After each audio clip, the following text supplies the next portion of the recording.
दुख को सबसे बड़ा रोग मानना, घर परिवार से अति घनिष्ठ ममता व आसक्ति न करना, सुख दुख में चित्त को सम रखना, मुझ में अनन्य भाव से भक्ति रखना, जन समुदाय से प्रीति न रख के एकांत स्थान में रहने का स्वभाव रखना, अध्यात्म ज्ञान में निरंतर रहना, तत्व ज्ञान के अर्थ रूप में मुझ परमात्मा को सब जगह व सब में सम रूप से देखना।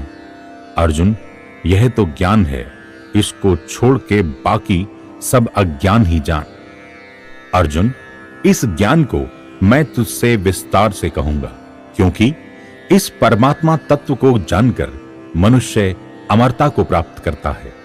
अर्जुन, यह जो अनादि परब्रह्म है, इसको ना तो सत कहा जा सकता है, ना ही असत कहा जा सकता है। अर्जुन, परमात्मा के सब ओर हाथ, पैर, मुख व नेत्र हैं, सब ओर इसके कान व सिर हैं। यह संसार में सब व्याप्त करके स्थित है। अर्जुन, मैं संपूर्ण इंद्रियों से रहित हूं, पर मैं ही संपूर्ण इंद्रियों को प्रकाशित करता हूं। सारे संसार का पालन करने वाला आसक्ति व गुणों से रहित हूं। अर्जुन, दूर से दूर, पास से पास, सब प्राणियों के भीतर मैं ही हूं। सबका पालन पोषण करने वाला व संहार करने वाला अति से अति सूक्ष्म होने के कारण जानकारी में नहीं आता। अर्जुन, मैं ही सब ज्योतियों की ज्योति, जानने योग्य व प्राप्त करने योग्य, सबके हृदय में विराजमान हूं। इस प्रकार मैंने तुझे यह ज्ञान सुनाया। मेरा भक्त मुझको तत्व से जानकर मेरे भाव को प्राप्त हो जाता है, अर्थात मुझको प्राप्त हो जाता है। अर्जुन, प्रकृति और पुरुष को तू अनादि जान, गुण और विकार उससे उत्पन्न हुए जान।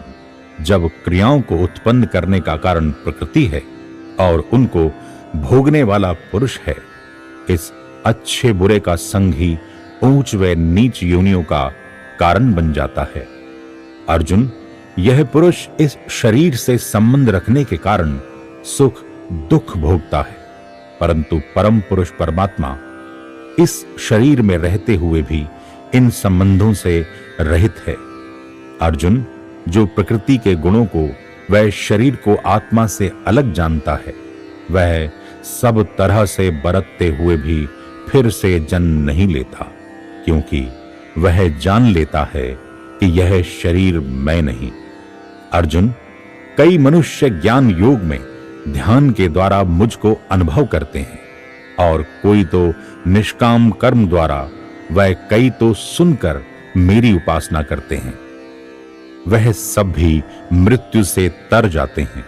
इस सारे संसार में जो भी प्राणी, जल के, आकाश के, धरती के जीव जंतु व पेड़ पौधे, मनुष्य, इन सबको क्षेत्र व क्षेत्रज्ञ के संयोग से उत्पन्न जान, और जो इस नाशवान संसार में नष्ट होते प्राणियों में मुझ परमात्मा को नष्ट न होने वाला समरूप से मुझको देखता है, ऐसा समरूप देखने वाला समता में स्थित ही परम गति को प्राप्त होता है।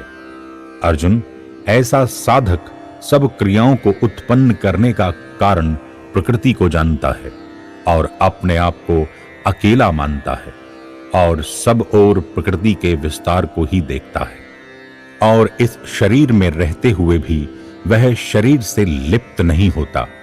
ऐसा साधक उस काल में ब्रह्मा को प्राप्त होता है। अर्जुन, जैसे सब ओर आकाश है, पर वह किसी से लिप्त नहीं है, उसके अंतर्गत ही वायु, जल, अग्नि, पृथ्वी हैं, परंतु आकाश किसी से भी लिप्त नहीं होता है। इसी तरह यह आत्मा सब जगह, सब समय, सब में परिपूर्ण है, पर फिर भी किसी से लिप्त नहीं है। अर्जुन, जिस तरह एक सूर्य सारे संसार को प्रकाशित करता है, इसी प्रकार क्षेत्रज्ञ यानी आत्मा के द्वारा ही सब प्रकाशित होते हैं।